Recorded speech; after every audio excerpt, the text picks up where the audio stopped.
El sonido de las sirenas partió la tarde como un cuchillo, y mientras las luces rojas se reflejaban en los charcos de la calle, yo sostenía con manos negras de hollín la foto mojada de mi boda. Detrás de mí, mi casa crujía como un animal herido. Tenía 66 años y el humo me arañaba la garganta. Lo único que pensé fue, si esto es el fin, que al menos alguien me escuche. El fuego lamía las cortinas, trepaba por las paredes y escupía chispas que parecían pequeñas despedidas de todo lo que fui. Madre, esposa, trabajadora incansable. «Señora, atrás, es peligroso», gritó un bombero. Pero yo no podía apartar la vista del marco donde crecimos a pulso, ladrillo a ladrillo, sueño a sueño. Sentí el peso de los años en las rodillas cuando me arrodillé sobre la banqueta fría. Entre los dedos me quedó el olor agrio del plástico derretido y un murmullo que nadie oyó. «Julián, amor, no dejes que me derrumbe». Era mi manera de hablarle a mi difunto esposo, como si pudiera venir del otro lado a cubrirme con su chaqueta. Los vecinos se apiñaron con celulares en alto, pero vi a pocos ojos realmente mirarme. Uno filma el fuego. Yo filmo, dentro de mi cabeza, las navidades alrededor de esa mesa, los cumpleaños de mi hijo, los silencios después de enviudar. Cada chispa que volaba era un recuerdo partiéndose en dos. Un paramédico me ofreció una manta plateada. Al tocarla, recordé el último consejo que me dio Julián. Cuando no quede nada, Mercedes, busca la puerta correcta y toca sin miedo. No sabía entonces que esa puerta ya me estaba esperando en otra parte de la ciudad. Tragué humo y orgullo a la vez. «¿A dónde va a ir esta noche, señora?», me preguntaron. Respondí con la sinceridad de quien ha perdido hasta la vergüenza. «No lo sé». Y ese no lo sé fue más pesado que las llamas, porque no solo ardía la casa, ardía la idea de pertenecer. Me limpié la cara con la manga chamuscada y vi, en el espejo roto del coche de un vecino, a una anciana cubierta de ceniza que aún respiraba. «Si estás viva, te mueves», me dije. Di un paso, luego otro. Cada paso era una decisión. No convertirme en escombro.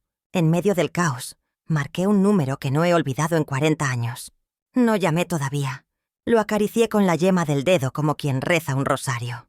Porque esta historia no empieza con el fuego, ni termina en las cenizas.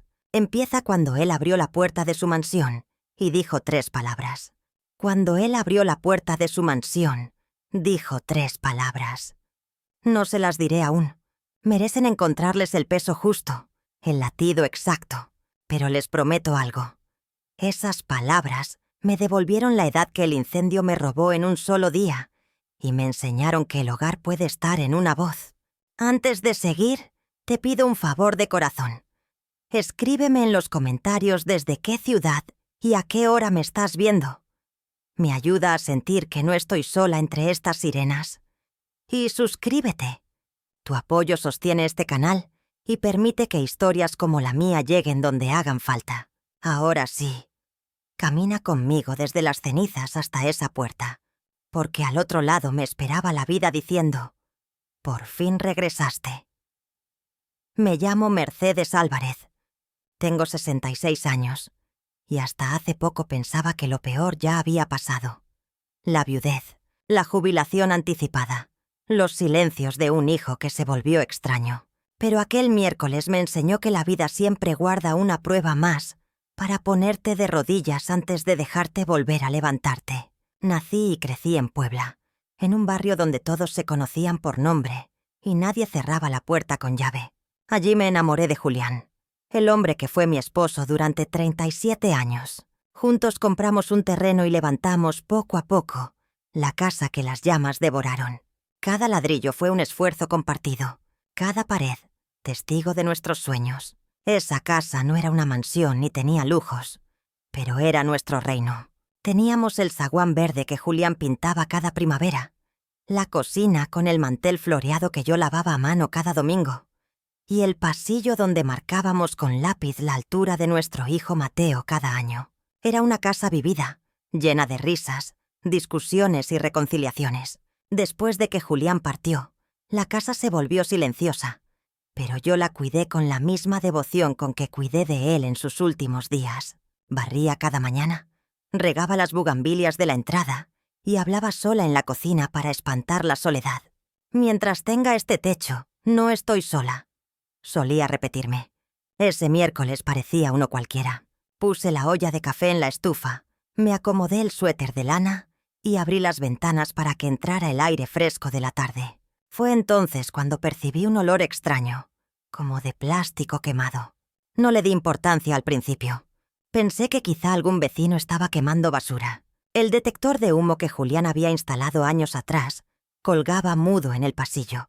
Lo había quitado de la lista de pendientes más de una vez, siempre pensando, mañana le cambio la batería. Mañana nunca llegó. Aquel descuido tan pequeño terminó costándome los recuerdos de toda una vida. Cuando abrí la puerta de la sala, vi las llamas devorando las cortinas. El fuego avanzaba rápido, como si hubiera estado esperando ese momento para liberarse. Sentí que el corazón se me paralizaba. Solo atiné a buscar mi bolso y correr hacia la salida trasera, mientras las paredes crujían detrás de mí.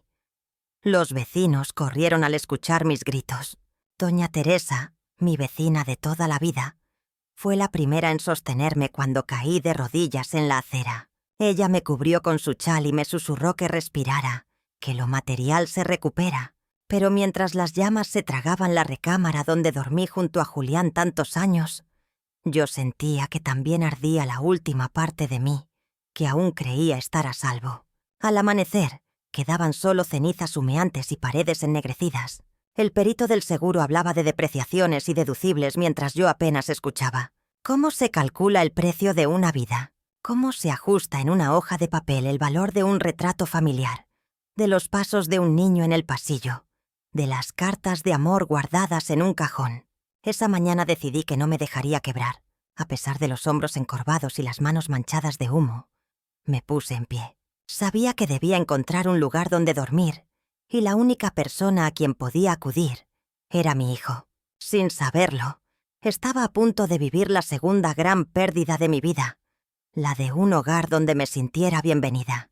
A la mañana siguiente, cuando el humo todavía flotaba sobre las ruinas, llegó el ajustador del seguro. Era un joven con camisa planchada y mirada cansada, como si preferiría estar en cualquier otro lugar.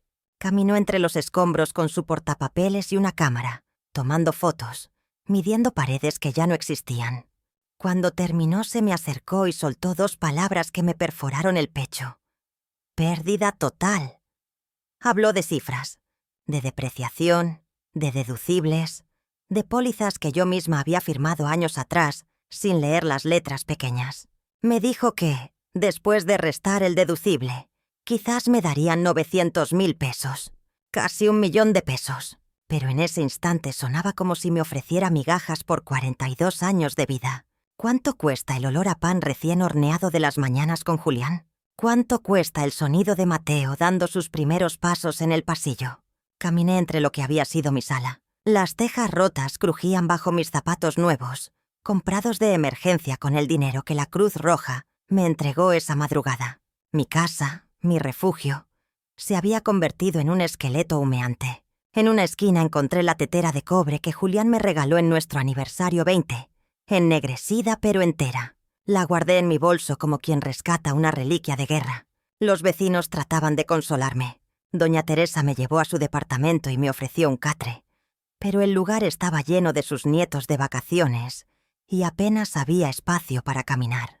La Cruz Roja tenía un albergue improvisado en un gimnasio, pero solo de pensarlo me llené de angustia. Dormir en una colchoneta rodeada de extraños me hacía sentir aún más vulnerable. Miré mi pequeña maleta prestada, 3 mudas de ropa, un par de sandalias, un cepillo de dientes, el acta de defunción de Julián que había guardado en el cajón de la cocina y la foto de Mateo de su graduación universitaria. Todo lo que me quedaba cabía allí, y sin embargo me repetía que debía agradecer estar viva. El humo se me había metido en el cabello, en la piel, en la garganta. Cada vez que respiraba sentía el sabor metálico de las cenizas. Esa tarde, mientras el sol caía sobre las ruinas, entendí que no podía quedarme ahí esperando milagros. Necesitaba ayuda, necesitaba un techo, aunque fuera temporal. Fue entonces cuando pensé en Mateo, Mi único hijo. Mi sangre. No éramos cercanos, es verdad. Las últimas reuniones familiares habían sido tensas, llenas de silencios. Pero siempre creí que llegado el momento podría contar con él. «Es mi hijo», me repetí, como si eso fuera garantía de refugio. Usé el teléfono de doña Teresa porque el mío se había derretido en el incendio. Cuando escuché su voz al otro lado de la línea, sentí que el alivio me invadía por un instante.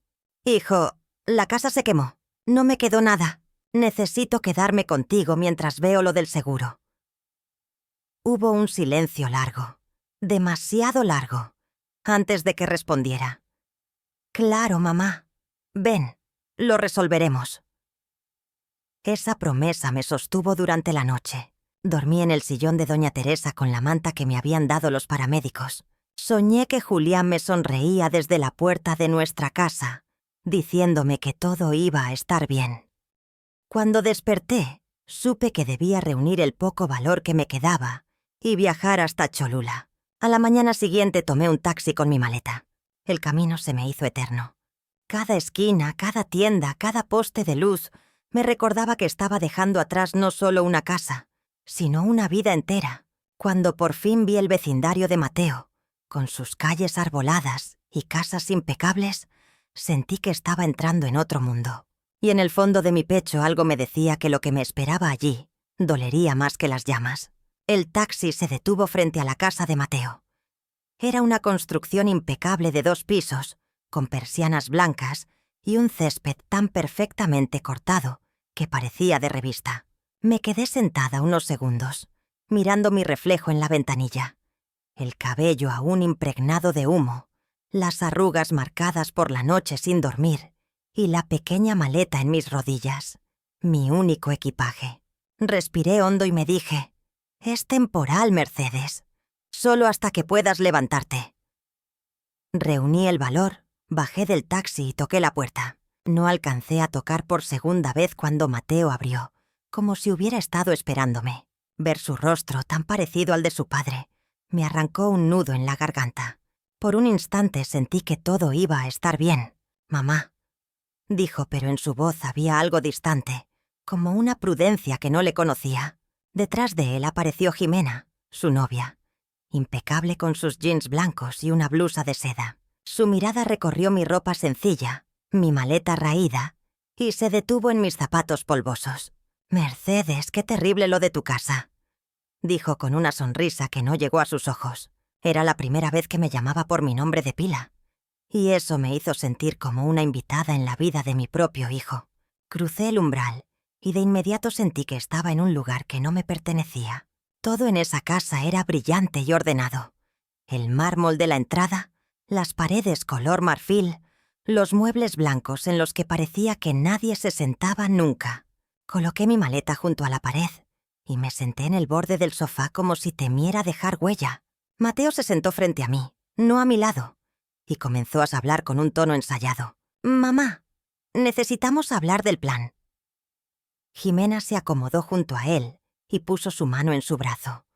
Un gesto que parecía de apoyo, pero que yo sentí como un recordatorio de que él ya no me pertenecía. «El ajustador dijo que tardará semanas en liberar el dinero», respondí. «Solo necesito quedarme aquí hasta entonces. Prometo ayudar con la casa. No seré una carga». Jimena cruzó las piernas con delicadeza. «Mercedes, no se trata de que seas una carga», dijo suavemente. «Es que esta casa es nuestro primer espacio juntos, nuestro santuario. Todavía estamos encontrando nuestro ritmo como pareja, y tener a alguien más aquí podría ser complicado».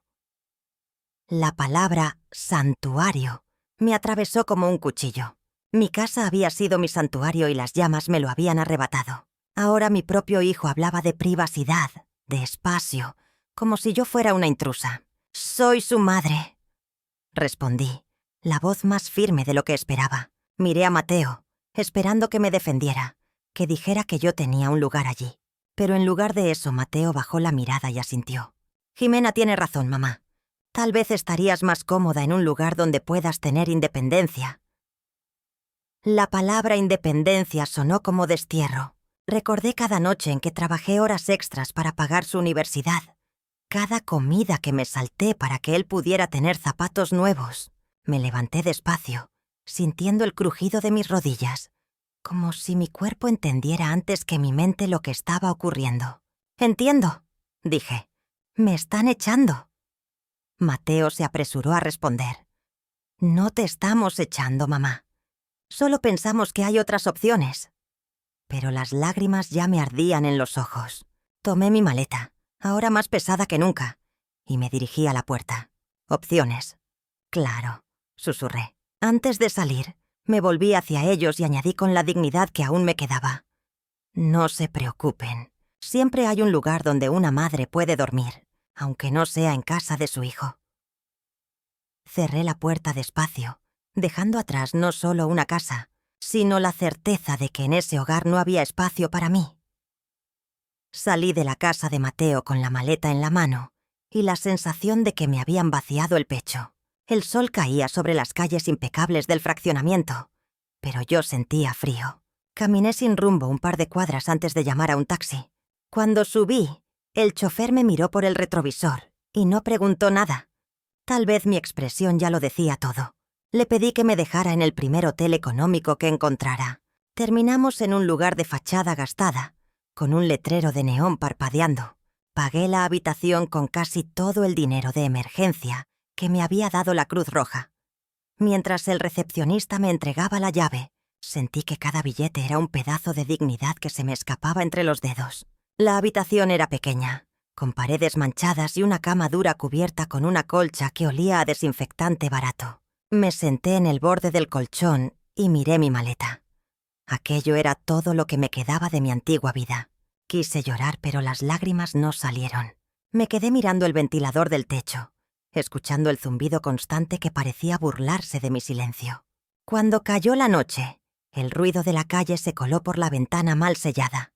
Motores, música de un bar cercano, risas de desconocidos. Pensé en la casa de Mateo, en su sala impecable, y en Jimena sirviendo vino en copas perfectas. Tal vez en ese mismo momento estaban cenando tranquilos, hablando de lo incómoda que yo los había hecho sentir. Me tumbé en la cama, pero el sueño no llegaba.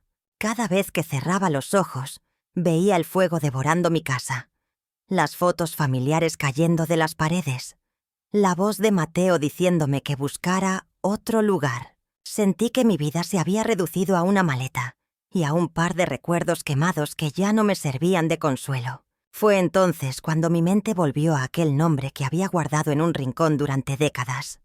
Álvaro Delgado, mi primer amor, el hombre que me prometió que volvería por mí. Casi podía verlo otra vez, joven, con el cabello oscuro cayéndole en la frente, sonriéndome como si el mundo nos perteneciera. Abrí mi bolso y saqué la vieja cartera. Ahí estaba, amarillenta por el tiempo, la tarjeta de presentación que había guardado desde los 25 años. Pasé el dedo sobre su nombre y el número de teléfono, descolorido por los años. La había llevado conmigo el día de mi boda, como un amuleto que nunca me atreví a tirar. Me pregunté qué habría sido de él. Sabía que había tenido éxito. De vez en cuando llegaban rumores de que su empresa de construcción había crecido, que tenía contratos en otras ciudades, pero también sabía que nunca se había casado. ¿Estaría solo? ¿Me recordaría? ¿Qué pensaría si lo llamaba ahora, después de 40 años? El teléfono de la habitación parecía un artefacto de otra época. Marcar ese número era dar un salto al vacío. Pero el vacío en el que estaba ya no podía ser peor. «¿Qué pierdes, Mercedes?», me dije. Perdí mi casa, la confianza de mi hijo, la certeza de pertenecer a algún lugar. ¿Qué más podría perder? Dejé la tarjeta sobre la mesita de noche, junto a la lámpara. La miré como quien mira una puerta cerrada en medio de la oscuridad. «Mañana llamaré», me prometí. Y por primera vez en días, me cubrí con la colcha áspera y dejé que las lágrimas salieran en silencio. Esa noche lloré no solo por la casa, sino por la mujer que había sido, y por la esperanza, pequeña pero viva, de que tal vez alguien, en algún lugar, todavía me estaba esperando. Amanecí con los ojos hinchados y el corazón apretado. La tarjeta de presentación seguía sobre la mesa de noche, como una invitación que me retaba a decidir quién quería ser ese día. la mujer derrotada que se quedó llorando en un hotel de paso, o la que aún tenía el valor de pedir ayuda. Me senté en el borde de la cama y respiré hondo, sintiendo el olor a polvo y desinfectante mezclado con mis propias lágrimas secas. Tomé la tarjeta entre mis dedos, la giré varias veces como si fuera un talismán. Mi mente trataba de convencerme de que era una locura. Mercedes, han pasado 40 años. Ese hombre debe haber seguido con su vida. ¿Y si ya no está? ¿Y si se ríe? ¿Y si ni siquiera te recuerda? Pero había algo más fuerte que el miedo. La certeza de que, si no hacía esta llamada, seguiría atrapada en el mismo vacío. Marqué el número despacio, como quien camina sobre hielo delgado. Cada dígito era un salto al pasado. El primer beso en el mirador, las promesas bajo las estrellas, la última vez que lo vi subirse a aquel autobús rumbo a la capital. Mi mano temblaba tanto que casi marqué mal. El teléfono sonó una vez, 2 veces, y en la tercera escuché su voz. Era más grave, más firme, pero inconfundible. Delgado Desarrollo. Habla, Álvaro. Sentí que el aire se me escapaba de los pulmones. Estuve a punto de colgar, pero algo en su tono me sostuvo. Era como si en esas 3 palabras hubiera una calidez que atravesó la línea y me sostuvo en pie. Álvaro. Mi voz salió quebrada, apenas un susurro. Soy Mercedes Álvarez. Silencio. Por un momento creí que la llamada se había cortado, pero entonces escuché cómo él repetía mi nombre, lento, como saboreándolo. Mercedes. Solo eso, pero bastó para que las lágrimas comenzaran a caer de nuevo. Perdona que te llame así de repente. No sabía a quién más acudir. Las palabras se atropellaron, saliendo en un torrente. Le conté del incendio, de la casa reducida a cenizas, de Mateo, de la noche en el hotel. Me escuchó en silencio, sin interrumpirme. Cuando terminé, solo escuché su respiración firme al otro lado. «Dame la dirección exacta», dijo al fin, con un tono que no admitía discusión. «Voy por ti». Me cubrí la cara con la mano. «No tienes que hacerlo, Álvaro». Solo necesitaba escuchar una voz amiga. Pero él insistió. «Mercedes, estoy en camino. No te muevas». Y de fondo escuché el sonido de una puerta cerrándose y un motor encendiéndose. Colgué el teléfono y me quedé mirándolo como si fuera un objeto sagrado. El silencio de la habitación ya no era tan pesado. Había algo diferente en el aire, como si la esperanza se hubiera colado por la ventana junto con la luz de la mañana. Me puse de pie y comencé a empacar mis pocas cosas con manos temblorosas. La maleta pesaba lo mismo, pero ya no parecía un símbolo de derrota. Ahora era mi boleto de salida de ese lugar. Me miré en el espejo manchado del baño y traté de acomodarme el cabello, de verme un poco más presentable. Aunque sabía que el humo aún me acompañaba en cada hebra, me senté junto a la ventana, mirando la calle. Cada auto que pasaba hacía que mi corazón latiera con fuerza. Me sentía como una joven de 25 años otra vez, esperando a su primer amor. Y fue en ese instante, mientras veía el reloj avanzar hacia las 10 de la mañana, que comprendí que algo en mí ya había cambiado. No era solo que alguien viniera a buscarme, era que yo había tenido el valor de pedir ser encontrada. A las 10:45 escuché el sonido de un motor acercándose, y mi corazón comenzó a golpearme en el pecho como si quisiera salir corriendo antes que yo. Me asomé por la ventana y lo vi. Un Mercedes plateado se detuvo frente al hotel, brillante como si nada de la suciedad de la calle pudiera alcanzarlo. Las ventanas estaban polarizadas, pero algo dentro de mí supo que era él. Vi la puerta del conductor abrirse en cámara lenta. De pronto, los años no importaron, ni las arrugas de mi rostro, ni el olor a humo en mi cabello, ni la vergüenza que había arrastrado hasta ese lugar. Álvaro Delgado salió del auto y el tiempo se desmoronó como ceniza en el viento. Sus hombros eran más anchos. Su cabello tenía reflejos plateados, pero su mirada, esa mirada ámbar, era exactamente la misma que me había hecho sentir invencible a los 25. Me quedé quieta un segundo, con la mano en la maleta, paralizada entre el impulso de salir corriendo y el miedo de que todo fuera un sueño. Pero él me vio en la ventana y sonrió. Una sonrisa lenta, cálida, que derritió las paredes de incertidumbre que había construido en estos años. Bajé las escaleras con el corazón en la garganta. Cada peldaño era una mezcla de miedo y esperanza. Cuando abrí la puerta del hotel, el olor a asfalto caliente me golpeó. Pero lo que realmente me dejó sin aire fue verlo ahí, de pie, esperándome como si no hubiera pasado un solo día desde que nos separamos. Caminé hacia él con pasos torpes, sintiendo el peso de mi maleta y el de mi vida entera sobre los hombros. «Hola, Álvaro», logré decir, mi voz temblorosa, apenas un susurro. Él no dijo nada al principio, solo me miró de arriba abajo, no con juicio, sino como si tratara de memorizar cada detalle de mi rostro. Y entonces lo escuché. 3 palabras que valieron 4 décadas de espera. Por fin regresaste. No fue un grito ni una exclamación dramática. Fue un suspiro, una certeza. Esas palabras me atravesaron el pecho como un rayo de luz y sentí que el aire volvía a entrar en mis pulmones después de días de ahogarme en humo y soledad. Dejé caer la maleta y antes de que pudiera pensar en lo impropio del gesto, me eché a llorar allí mismo, frente al hotel de fachada sucia. Lloré por mi casa, por Julián, por Mateo, por todas las veces que callé mi dolor para no incomodar a nadie. Lloré como si estuviera vaciando años de carga en un solo instante. Álvaro no me interrumpió. No me dijo «ya basta», ni «tranquila». Solo se acercó, recogió mi maleta con una mano y con la otra me atrajo hacia su pecho. Sentí su suéter caro bajo mi mejilla. Olí su colonia discreta.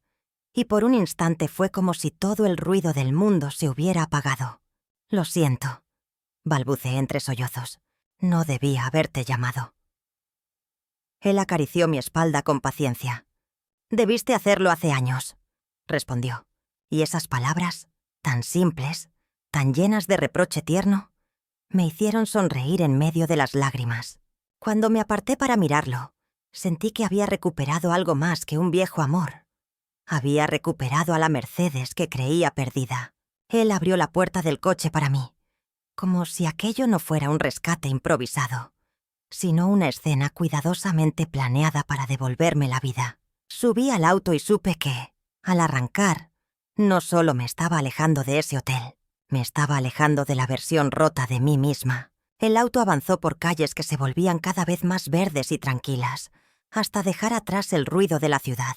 Yo miraba por la ventanilla como si fuera una niña en su primer paseo, sintiendo que el mundo que conocía quedaba atrás.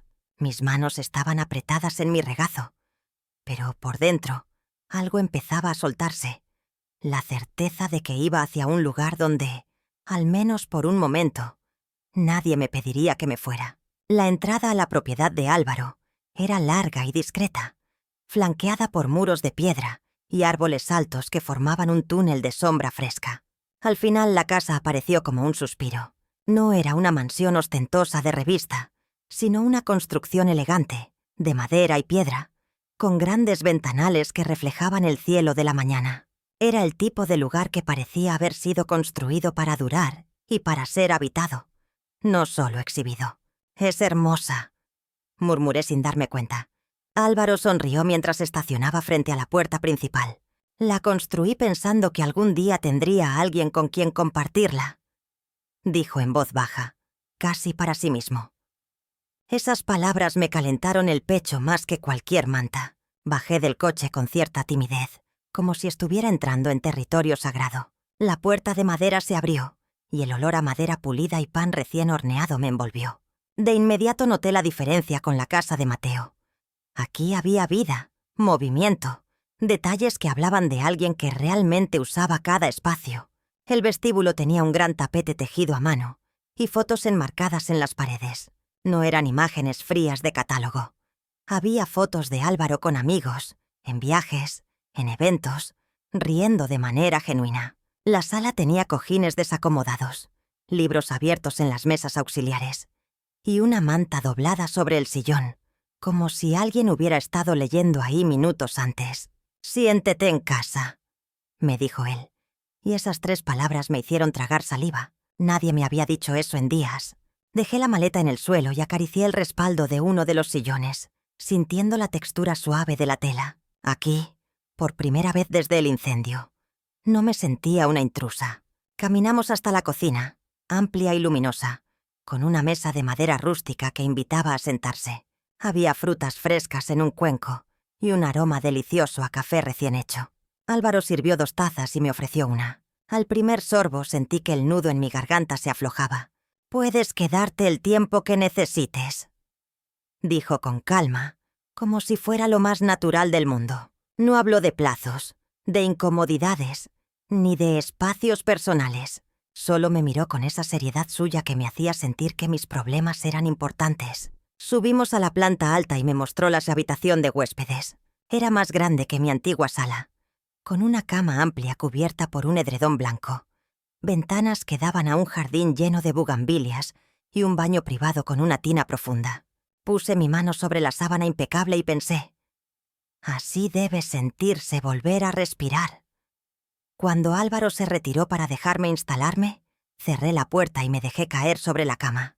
Por primera vez en mucho tiempo, no sentí que tenía que estar alerta, ni que debía justificar mi presencia. Esta casa me acogía sin condiciones, y en el fondo de mi alma supe que aquel lugar no solo me estaba dando refugio, me estaba devolviendo la dignidad que creía perdida. Después de dejar la maleta en la habitación, Álvaro me invitó a bajar a la cocina. Había preparado una jarra de agua con rodajas de limón y hierbabuena, y el aroma fresco llenó el ambiente. Me senté frente a él en la mesa de madera rústica, sintiendo que estaba en un lugar donde por fin podía hablar sin miedo de ser juzgada. «Cuéntame todo», me dijo con una calma que me desarmó, y entonces las palabras comenzaron a salir, primero despacio, luego en torrente. Le hablé del incendio, de cómo las llamas devoraron cada rincón de la casa, de la impotencia de ver perderse 4 décadas en menos de 1 hora. Mis manos temblaban al recordar la llamada a Mateo, el breve alivio al escuchar su voz y el golpe de realidad al ver su mirada distante en la puerta de su casa. Confesé que me sentí como una intrusa en su vida, como si en lugar de ser su madre, hubiera llegado a pedir un favor indebido. Álvaro escuchaba en silencio, sus ojos ámbar fijos en mí, sin interrumpirme ni con un gesto. Cuando le conté cómo Jimena me habló de privacidad y santuarios, vi que sus manos se cerraban en puños sobre la mesa, pero no dijo nada. Me dejó terminar, como si supiera que necesitaba vaciarme por completo. No me dolió solo que me dijeran que no podía quedarme. Admití con la voz rota. Me dolió que Mateo no se levantara de la silla para abrazarme, que no me mirara como a su madre, sino como a un problema que resolver. Sentí que una lágrima rodaba por mi mejilla y no la detuve. Álvaro se inclinó un poco hacia adelante, sus hombros amplios proyectando una sombra protectora. «Mercedes, Mateo puede haber olvidado lo que significas, pero yo no», dijo con voz grave. «Cada contrato que firmé, cada edificio que levanté, fue para demostrarme que el muchacho que te amó una vez podía convertirse en el hombre que merecías». Lo miré incrédula, el corazón golpeando con fuerza. «¿Me estás diciendo que todo esto, tu empresa, tu éxito?» Él asintió, sin apartar la mirada. «Nunca dejé de pensar en ti, ni un solo día». Sentí que el aire se volvía denso en la cocina. Por un momento las cenizas, el hotel, la humillación de la víspera desaparecieron. Solo quedábamos él y yo, con 40 años de distancia derritiéndose entre nosotros. «No sé si soy la misma mujer que dejaste en aquel mirador», susurré, temiendo la respuesta. Pero Álvaro sonrió suavemente. «No lo eres. Y gracias a Dios por eso. Eres más fuerte, más real. La Mercedes de hace 40 años era un sueño. La de ahora es la mujer que siempre quise a mi lado». Sentí que algo se acomodaba en mi interior, como si finalmente pudiera respirar sin que doliera. La mesa de madera, el olor del café, la mirada de Álvaro, todo me decía que por primera vez desde el incendio no solo estaba a salvo, sino que había sido encontrada. Los primeros días en casa de Álvaro fueron como aprender a caminar de nuevo.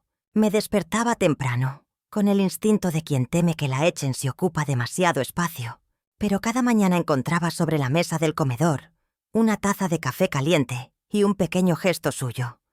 Una nota, una flor del jardín, que me decía sin palabras: «Estás donde debes estar». El silencio de esa casa era diferente al de la mía después de la muerte de Julián. No era un silencio de soledad, sino de paz. Desde mi ventana veía el jardín cubierto de rocío, los pájaros que llegaban a los comederos que Álvaro cuidaba con esmero. Esa vista se convirtió en mi primer ritual del día. Abrir las cortinas y recordarme que aún había vida por admirar.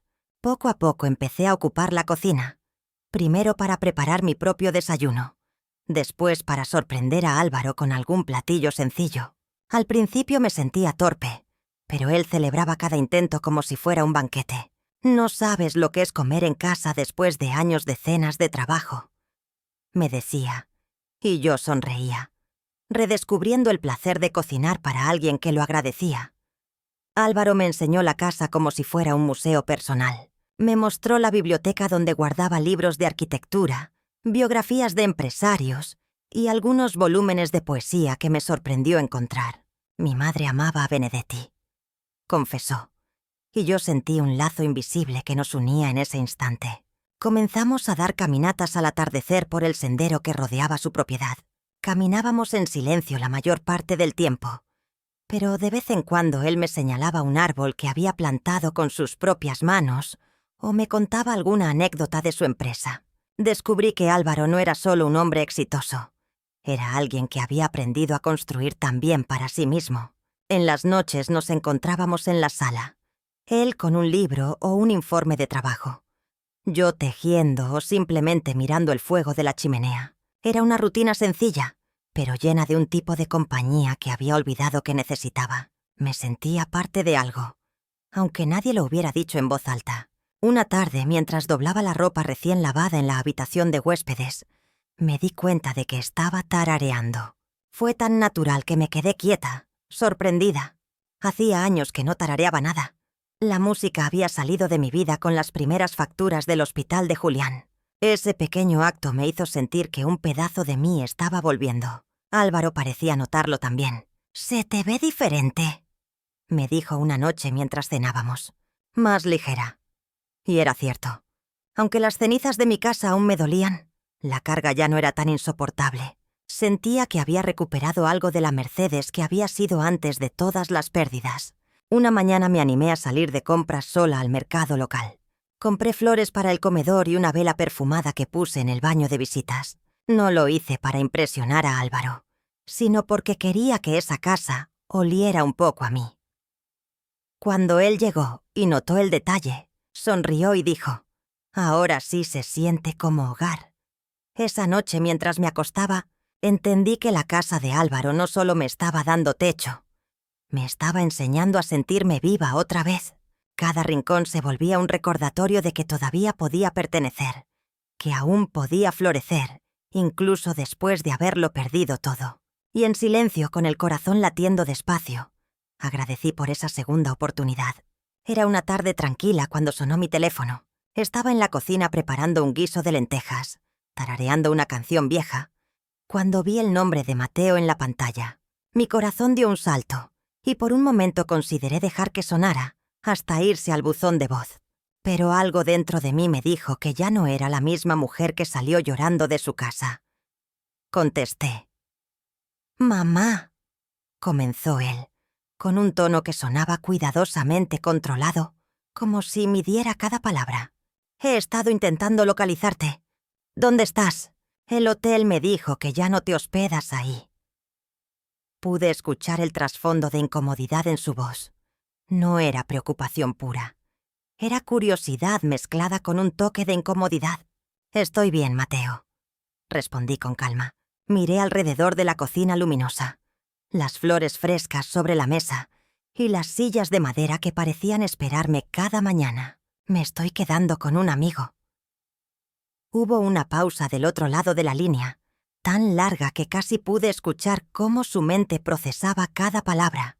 «¿Un amigo?», repitió al fin, con un tono que no supe si era de incredulidad o de celos. «Mamá, no tienes amigos con dinero».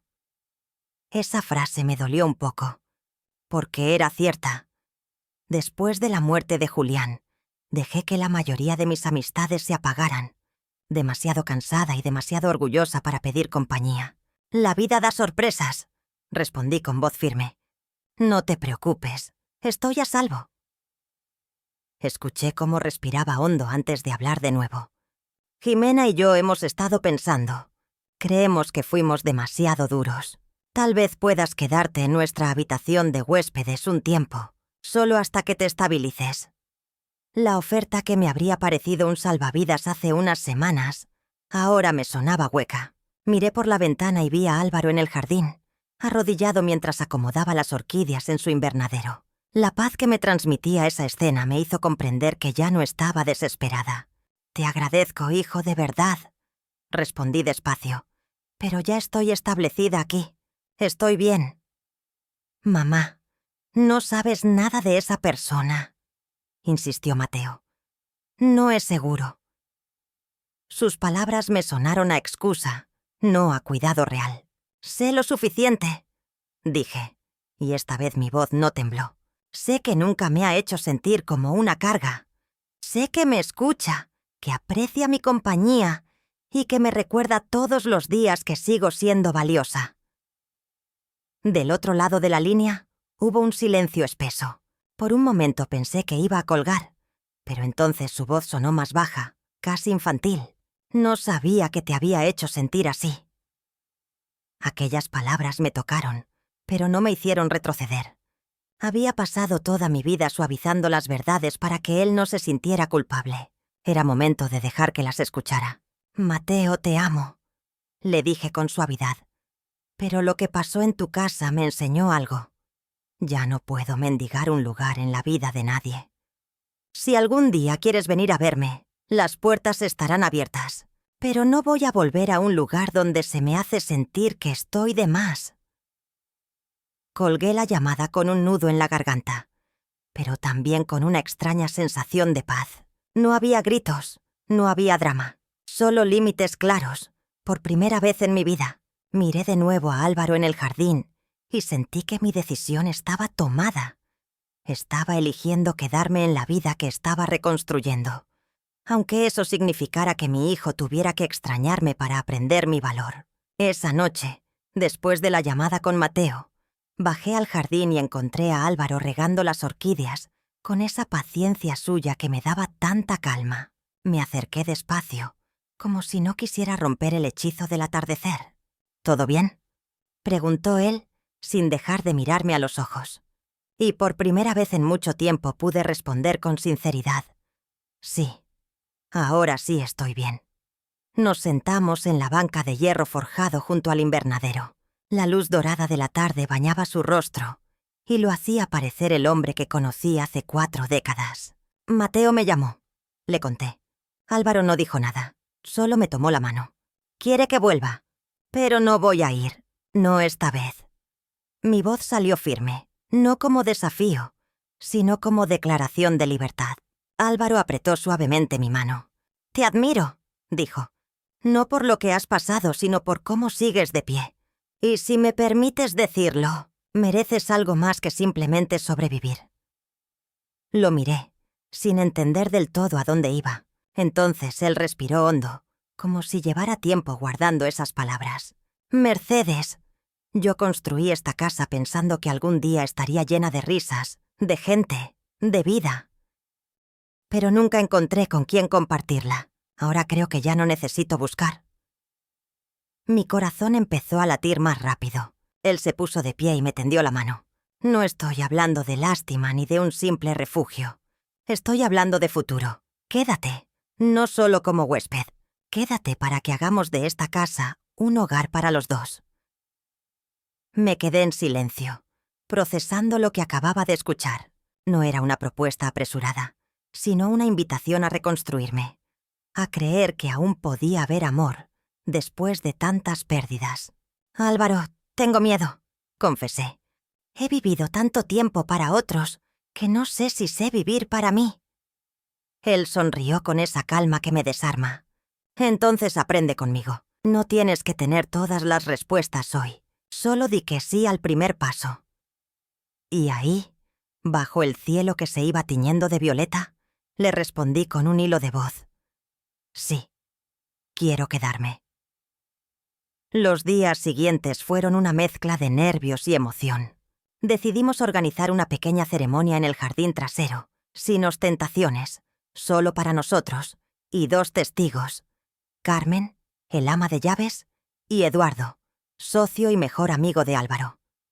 No quería vestidos blancos ni arreglos pomposos, solo algo que representara nuestra segunda oportunidad. Fui al mercado de Puebla a comprar un vestido azul sencillo, que resaltara mis ojos. Al probármelo en el espejo, me vi y por primera vez en años pensé: «Estás hermosa». No porque intentara verme joven, sino porque por fin veía una mujer en paz consigo misma. El día de la boda amaneció claro y fresco. Las sillas estaban dispuestas en el jardín. Las bugambilias florecían como si hubieran esperado este momento. Álvaro me esperaba de pie junto al pastor, con un traje gris que lo hacía lucir elegante y sereno. Cuando nuestros ojos se encontraron, supe que todo el dolor, las cenizas y el rechazo habían valido la pena para llegar hasta ese instante.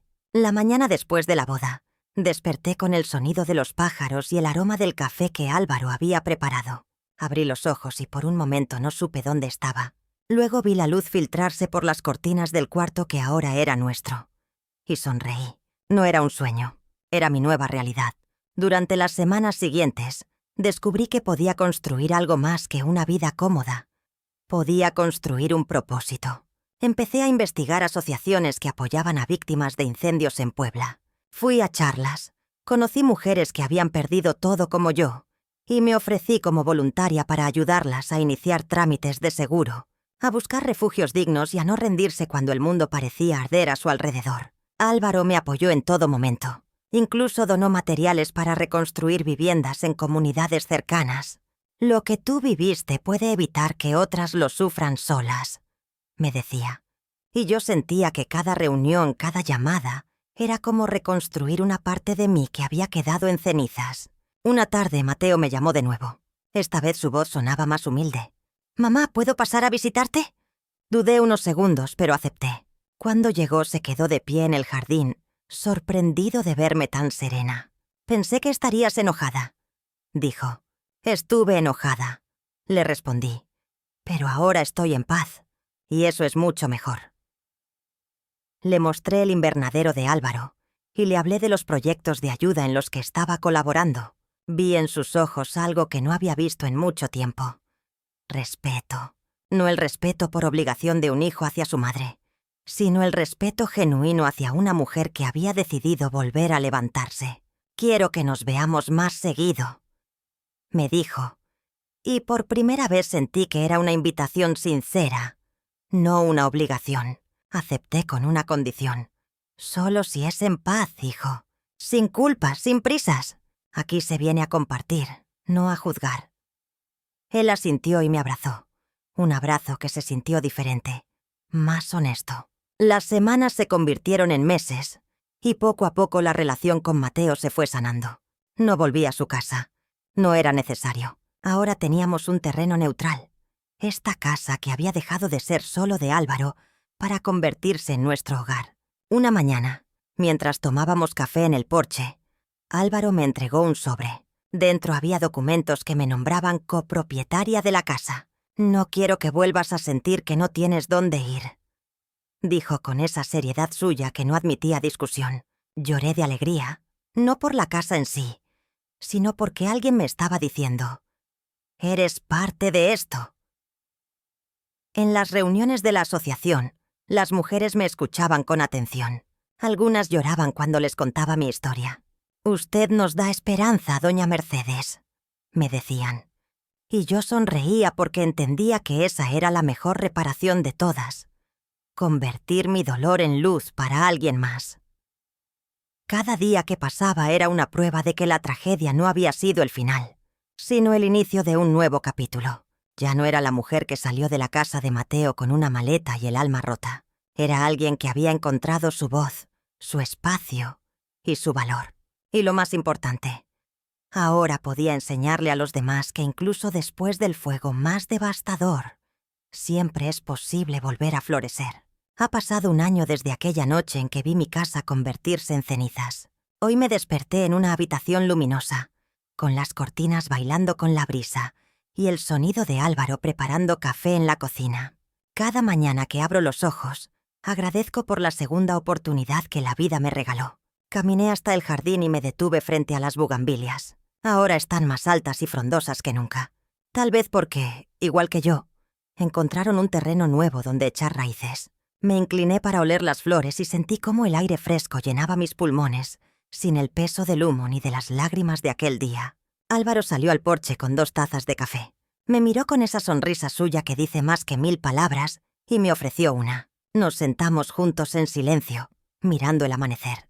En ese instante, entendí que el hogar no es una dirección. Es la paz que encuentras en compañía de quien te acepta sin condiciones. Unos minutos después llegó Mateo, como hace todos los sábados. Ya no llega con prisa ni con cara de compromiso, sino con ganas de compartir el desayuno. Me abraza al verme. Un abrazo que sabe a reconciliación. A veces viene solo. A veces trae pan dulce para Álvaro. Y cuando lo hace me siento orgullosa de ver que empieza a reconocer el valor de la familia. Hace poco fuimos juntos a la Asociación de Víctimas de Incendio. Mateo escuchó mi charla y al final me dijo que no sabía que yo podía inspirar a tantas personas. Ahora entiendo que eres mucho más que mi mamá, me dijo. Y esas palabras fueron el regalo que nunca imaginé recibir. Si alguien me hubiera dicho hace un año que perdería mi casa y que gracias a eso descubriría el amor de nuevo, habría pensado que era una broma cruel. Pero aprendí que a veces la vida tiene que arrasar con lo viejo para dejar espacio a lo nuevo. Que el fuego que destruye también puede purificar. Hoy vivo con la certeza de que no soy una carga, no soy un estorbo. Soy una mujer que sobrevivió a un incendio y a un rechazo, y que eligió volver a levantarse.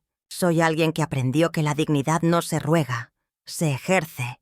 Mi moraleja para ti que me escuchas es esta. La generosidad no reemplaza el respeto. Los límites protegen el amor. No tengas miedo de ponerlos, aunque duela, aunque te tiemble la voz. A veces es el único camino para que otros aprendan a valorar tu presencia. Y si hoy te sientes en cenizas, recuerda que no estás sola.